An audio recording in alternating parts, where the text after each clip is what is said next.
warahmatullahi wabarakatuh. Waalaikumsalam warahmatullahi wabarakatuh. Alhamdulillahirrabbilalamin. Wassalatu wassalamu ala asrofil anbi wal mursalin wa ala alihi washabihi ajmain, amma ba'du. Sebelum kita mulai perkuliahan kita pada sore hari ini, mari bersama-sama kita buka dengan mengucapkan lafaz basmalah. Bismillahirrahmanirrahim. Hari ini kita akan mengkomparasikan tentang pendidikan di Eropa ya. Baik, silakan saya serahkan kepada pemateri untuk mempresentasikan. Diharapkan nanti ada diskusi ya. Silakan nanti dibuka sesi pertanyaan. Nanti silakan teman-teman bertanya dan nanti menjawab teman-teman pemateri. Dan kalau mau nanti ada yang menambahkan ya silakan. Bismillahirrahmanirrahim. Assalamualaikum warahmatullahi wabarakatuh. Ya, kami dari kelompok 4 yaitu akan mempresentasikan tentang komparasi pendidikan Eropa yang terdiri dari Bu Ana Maulia, Fala Ode Armeda, Bu Sri Handayani, dan saya sendiri Vita Hardiani. Sekarang kita mengerucut ke sistem pendidikan di Eropa Timur, yaitu negara Bulgaria. Keunggulan pendidikan di Bulgaria mempunyai sistem pendidikan yang berkualitas tinggi dan fasilitas teknologi yang modern. Lalu negara kecil yang menciptakan peluang besar, menciptakan anak-anak yang kreatif dan inovatif, yang terjangkau, dan biaya pendidikan yang rendah. Itu mengapa pendidikannya menonjol. Lalu sistem penilaian terhadap masuk pendidikan lebih mudah. Mungkin requirement awalnya mudah gitu ya, tidak banyak syarat dan ketentuan yang berlaku. Keunggulan sistem pendidikan di Inggris. Memiliki metode pengajaran yang selalu diperbarui, pengajaran yang modern dan teori terbaru untuk memastikan bahwa siswa siap untuk menuju pasar kerja, memiliki reputasi untuk keunggulan, dan sebagian besar siswa internasional sangat menilai kualitas pengajaran yang mereka terima. Sistem pembelajaran memberikan kebebasan besar untuk mengeksplorasi ide-ide sendiri dan menjadi kreatif. Siswa diharapkan menjadi anggota aktif dari proses belajar mengajar, melakukan penelitian sendiri, atau bekerja dalam kelompok dengan siswa lain untuk beberapa proyek. Mendorong pengembangan pemikiran kritis dan analitis di setiap mata pelajaran juga sangat interaktif. Inggris adalah rumah bagi salah satu universitas paling dicari di dunia, Oxford University.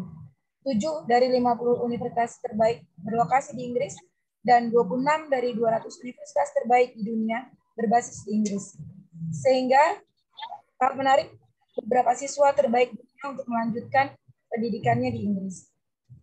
Selanjutnya ada sistem pendidikan di Eropa Selatan, yaitu tentang negara Italia. Pemerintah Italia membebaskan biaya untuk semua anak hingga akhir pendidikan dasar. Selain itu, semua anak yang ada di Italia wajib bersekolah hingga usia 16 tahun. Departemen Pendidikan, Penelitian, dan Perguruan Tinggi bertanggung jawab untuk administrasi sekolah negeri di Italia. Masa wajib belajar berlangsung selama 9 tahun dan terdiri dari sekolah dasar dan sekolah menengah di semua daerah. Berjalan dari pertengahan September sampai akhir Juni. Untuk jam sekolah bervariasi antara daerah yang satu dengan daerah yang lain. Bisa sampai 5-6 jam setengah hari, bahkan 1 hari penuh.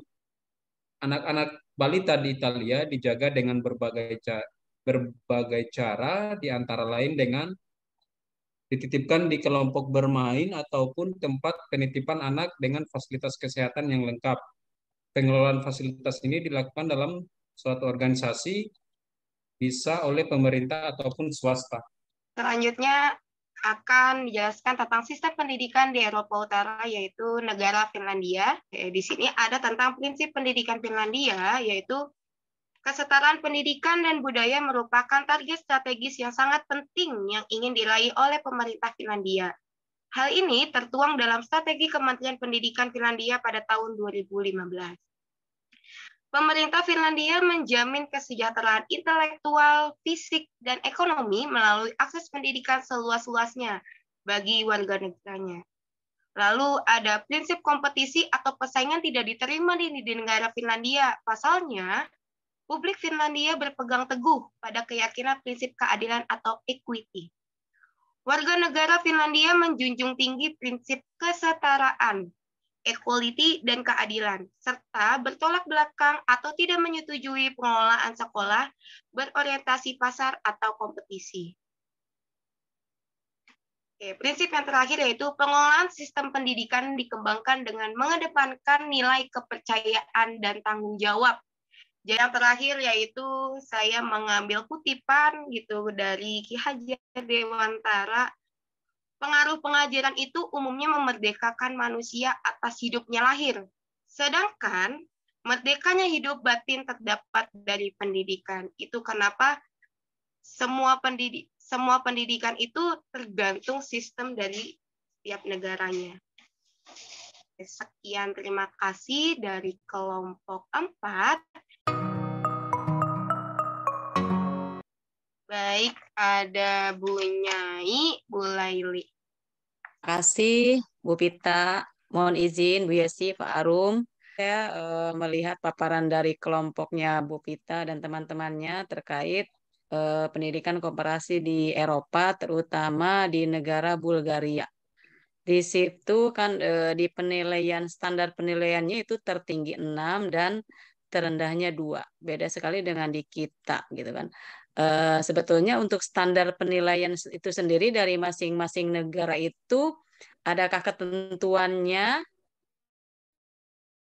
menentukan tinggi rendahnya atau menentukan kualitas pendidikan di suatu negara tersebut. Seperti tadi kan kualifikasi nilai tertingginya di angka 6 dan terendahnya di angka 2 untuk pendidikan di Bulgaria. Mungkin di negara-negara lain akan berbeda. Nah, ini yang menjadi standar penentuan nilai tersebut dari apa atau bagaimana. Terima kasih. Assalamualaikum warahmatullahi wabarakatuh. Waalaikumsalam warahmatullahi wabarakatuh. Selanjutnya ada Bu Laili. Ya, terima kasih Mbak Vita. Mohon izin Pak Harum dan Bu Yesi. Menarik banget kalau tadi Bu Bulgaria ke Finlandia. Kita berhayal ya. Jadi menurutku di sini ada beberapa rancangan pendidikan di wilayah Eropa, pengembangannya tuh pengetahuannya dari negara manakah yang paling relevan banget yang bisa kita terapkan di negara Indonesia, mulai dari fasilitas maupun tenaga pendidiknya. Yang aku tadi lihat itu karena di negara Finlandia yang kita tahu kan acuan pendidikannya lebih baik ya, di wilayah Eropa tersendiri itu lebih unggul lah ya. Nah di sini kan kalau dibandingin di Indonesia, Finlandia itu kurikulum nasionalnya hanya berlaku untuk umum.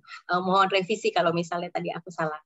Jadi setiap gurunya itu mempunyai kebebasan mengembangkan metode pembelajarannya. Sedangkan kalau di Indonesia ini sendiri kan kita hanya guru itu atau tenaga pendidik ini wajib mengembangkan kurikulum itu dari pemerintah ya. Jadi belum ada kebebasan tersendiri bagaimana untuk melakukan seperti halnya tadi Finlandia itu menerapkan sistem pendidikannya. Jadi yang aku mau tanyakan tadi itu sih. Jadi relevannya di negara Eropa tuh yang paling mendekati lah dengan Indonesia tuh mulai dari fasilitas dan tenaga pendidik. Minimnya kan dari segi pendidikan aja di kita aja yang di SD baru S1 ya, sedangkan di wilayah itu sudah mulai S2, Magister sudah ada acuannya seperti itu. Terima kasih. Saya akan izin menjawab yang punya Bu Laili dulu ya, karena tadi saya pemaparannya tentang Finlandia. Negara manakah yang relevan dengan negara Indonesia? Kira-kira yang mana sih? Oke, menurut saya Bu Laili, Bu Laili, negara yang cukup relevan itu adalah negara Finlandia. Kenapa? Tadi kan Finlandia sudah sedikit sama dengan Indonesia. Yang pertama itu dia mengutamakan kesetaraan yang tadi ya. Sebentar saya buka dulu. Nah, mengedepankan prinsip kesetaraan. Kesetaraan itu berarti tidak membeda-bedakan antara gender dan antara kemampuan anak-anaknya. Itu dari yang riset yang kami cari. Terus yang kedua, tidak ada sistem tinggal kelas atau perankingan. Nah, di sistem pendidikan Finlandia sekarang kan di Indonesia sudah mulai nih di kurikulum pas mungkin teman-teman yang kemarin kita COVID, setahu saya tidak ada yang anak tinggal kelas tuh yang kemarin gara-gara COVID kemarin. Jadi mungkin hampir merujuk sama ke negara Finlandia.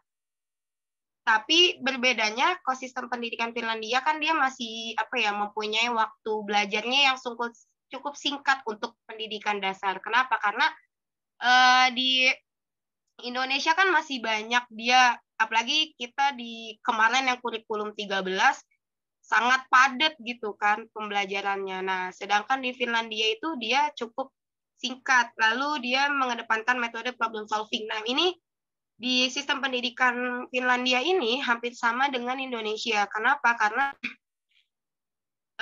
kita sudah di dalam kurikulum Merdeka itu ada yang namanya tentang suatu proyek. Mungkin teman yang sudah tentang mengajar dengan kurikulumnya proyek. Nah, hampir sama tuh dengan negara Finlandia, dia problem solving-nya yaitu tentang proyek-proyek juga. Lalu kan kalau di Finlandia kan dia kenapa mengutamakan magister? Karena balik lagi Bu, tadi sesuai dia mengutamakan kepercayaan dan kebebasan dalam penelitiannya. Gitu sih Bu Laili, Bu Nyai tadi tentang sistem penilaian.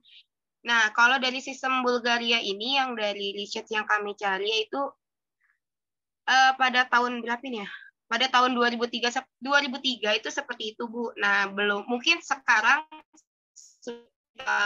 negara Bulgaria bisa berubah kembali. Nah, untuk sistem penilaian dari setiap negara dari yang kami cari yaitu Italia, Inggris, Finlandia, dia mempunyai sistem penilaian tersendiri. Nah, kalau untuk range nilainya, setiap negara pasti beda-beda gitu. Apalagi kayak tadi Finlandia kan dia tidak ada yang namanya tentang persaingan otomatis, dia lebih banyak kayak sekarang nih Bu, kayak raport kurikulum 13 kan pasti ada penjabarannya ya. Nah, dia lebih kayak baik, cukup, sangat baik, seperti itu. Jadi tentang rentang penilaian atau range penilaian itu di setiap negara beda-beda. Silakan Bu Vita atau siapa yang mau memberikan kesimpulan untuk materi hari ini. Ya, baik Pak, saya Vita Dani dari kelompok 4 mengucapkan terima kasih. Kesimpulannya adalah sistem pendidikan yang baik adalah sistem yang mempunyai kebijakan yang baik untuk dari segi SDM-nya dan berkolaborasi dengan nilai-nilai budaya pada negara itu sendiri. Terima kasih, kami dari kelompok 4 undur diri. Wassalamualaikum warahmatullahi wabarakatuh. Waalaikumsalam warahmatullahi wabarakatuh. Kita beri applause untuk kelompok hari ini. Terima kasih dan juga teman-teman juga tadi yang sudah menanyakan dan memberi tambahan. Kita tutup dengan bersama-sama mengucapkan lafaz hamdalah. Alhamdulillah.